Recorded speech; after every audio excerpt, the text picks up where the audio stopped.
3분 묵상. 일단 믿음으로 움직이세요. 하나님의 손길을 경험하는 사람과 그렇지 못한 사람의 차이가 무엇인지 아십니까? 믿음으로 움직이느냐, 상황을 보고 움직이느냐의 차이입니다. 하나님을 경험하는 사람은 일단 믿음으로 움직입니다. 하지만 하나님을 경험하지 못하는 사람은 뭔가 보이는 게 있어야 움직입니다. 손에 만져지는 게 있어야 움직입니다. 그러다가 하나님의 역사를 놓치게 되죠. 예수님 당시에 나병 환자 10명이 예수님께 나음을 얻기 위해 나왔지만 군중들로 인해 가까이 갈 수가 없었습니다. 그래서 멀리서 자신들을 고쳐달라고 예수님께 소리쳤습니다. 이때 예수님은 이들에게 다가가서 치료해 주시지 않았습니다. 대신 멀리서 제사장에게 가서 너희 몸을 보이라고만 말씀하셨습니다. 이렇게 말씀하시는 이유는 나병의 완치를 선포하는 자가 제사장이기 때문입니다. 그런데 예수님의 이 말씀에 나병 환자들이 불쾌했을 수도 있습니다. 그 중엔 예수님이 다가와서 안수해 주실 것으로 기대한 자들도 있었을 겁니다. 그런데 예수님께서 다가오기는커녕 멀리 서서 제사장에게 가라고만 말씀할 뿐이었습니다. 하지만 이때 10명의 나병 환자들은 예수님 말씀에 순종하여 제사장에게로 갑니다.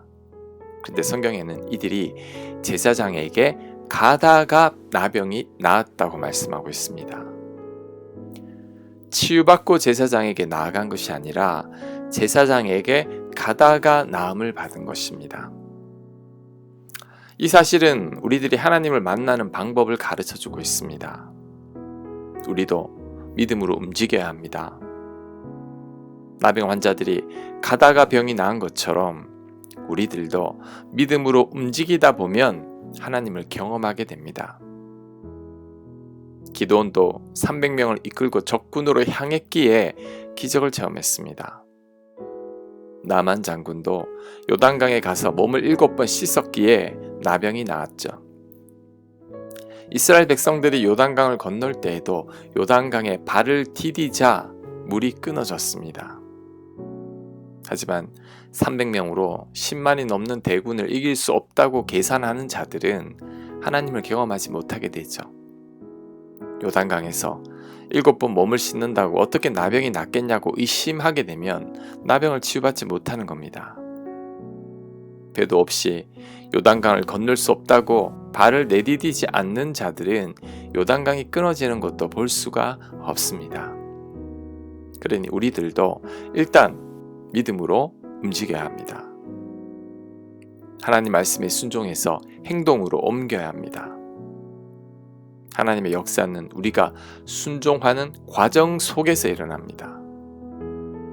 너무 이성적이고 계상적인 분들은 삶 가운데 역사하시는 하나님을 잘 만나지 못합니다.